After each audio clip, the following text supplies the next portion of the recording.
नमस्कार। आज हम डॉक्टर भीमराव रामजी अंबेडकर के जीवन, उनके संघर्षों और भारतीय संविधान में उनके बेहद अहम योगदान पर थोड़ी गहराई से बात करेंगे। बिल्कुल।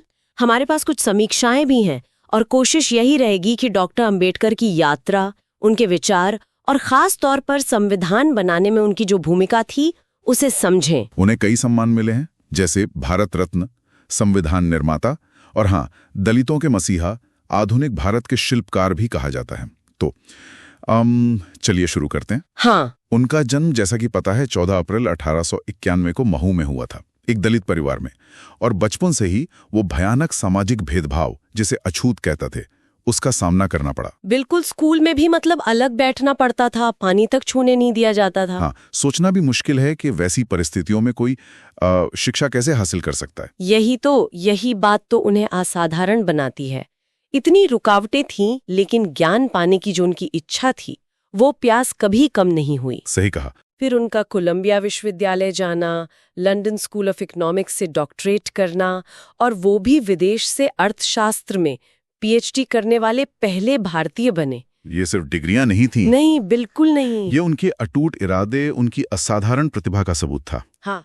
उनके शोध, चाहे वो रुपए की समस्या पर हो या जाति व्यवस्था पर, उनकी गहरी समझ दिखाते हैं। ये असल में सामाजिक बेड़ियों पर ज्ञान की जीत थी। बिल्कुल। और शायद यही बौद्धिक क्षमता थी जिसने उन्हें उस मुकाम तक पहुंचाया, मतलब भारतीय संविधान की मसौदा समिति के अध्यक्ष पद तक। हाँ। आजादी के बाद जब देश का भविष्य तय हो रहा था, तो नेहरू जी समेत सभी बड़े नेता, उन्होंने ही उन पर भरोसा जताया इस सबसे बड़ी जिम्मेदारी के लिए।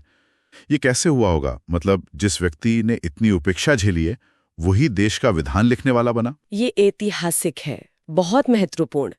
उन्होंने सिर्फ कानूनों की एक किताब नहीं बनाई, उन्होंने एक ऐसे संविधान की नींव रखी जिसका आधार था सामाजिक न्याय, बराबरी, धर्मनिरपेक्षता और व्यक्तिगत आजादी। उन्होंने सदियों से चले आ रहे अन्याय को खत्म करने के लिए खास प्रावधान डलवाए, जैसे छुआछूत का अंत, सभी नागरिकों के लिए समान अधिकार।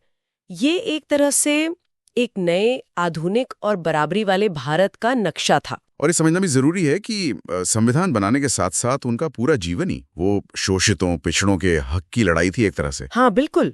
छुआछूत और जाति के आधार पर जो भेदभाव होता था, उसके खिलाफ उन्होंने बहुत जोरदार आवाज उठाई। जैसे वो महाड़ सत्याग्रह का जिक्र आता है, उसका असल मकसद क्या था? महाड़ सत्याग्रह जो 1927 में हुआ, वो असल में दलितों को सार्वजनिक तालाब से पानी लेने का अधिकार दिलाने के लिए था। सोचिए, पानी जैसी बुनियादी चीज के लिए लड़ना पड़ रहा था। हाँ, बुनियादी मानव अधिकार। बिल्कुल। और इसी तरह वो कालाराम मंदिर प्रवेश आंदोलन 1930 का, वो भी सामाजिक बराबरी का एक प्रतीक था।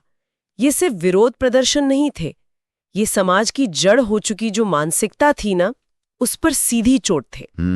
हारों में गिना जाता है। ये सब संघर्ष देखकर क्या यही वजह थी कि उन्होंने आखिरकार हिंदू धर्म छोड़कर धर्म बदलने जैसा इतना ऐतिहासिक कदम उठाया? देखिए, उनका मानना था, और ये उनके गहरे अध्ययन और अपने निजी अनुभवों पर आधारित था, कि हिंदू धर्म का जो जातिगत ढांचा है, उसके भीतर दलितों को बराबरी और सम्मान मिलना शायद नामुमकिन है। अच्छा। हाँ, और इसी सोच के तहत उन्होंने 1956 में नागपुर में अपने लाखों समर्थकों के साथ बौद्ध धर्म अपना लिया। लाखों समर्थक? हाँ, लाखों।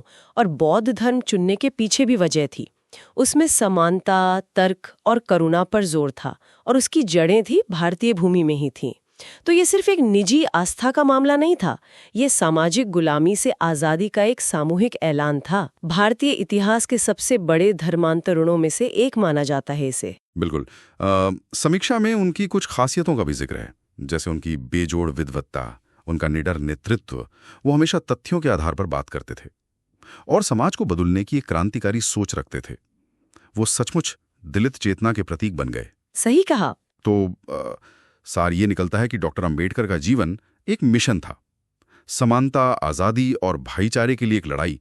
उन्होंने सिर्फ संविधान नहीं दिया, बल्कि समाज को अन्याय के खिलाफ सोचने और लड़ने की एक नई दिशा दी। और उनकी बातें, उनके विचार आज भी उतने ही जरूरी हैं। बिल्कुल।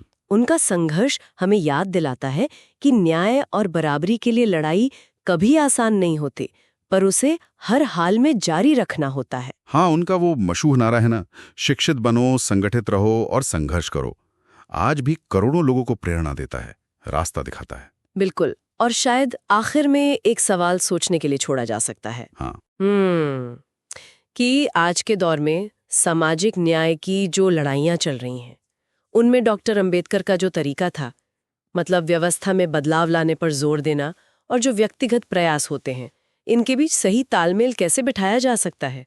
क्या सिर्फ मौजूदा ढांचों में सुधार काफी है या फिर उनके रास्ते पर चलते हुए हमें और बुनियादी बदलावों के बारे में सोचना होगा? ये वाकई एक विचारणीय प्रश्न है जिस पर सोचना जरूरी है।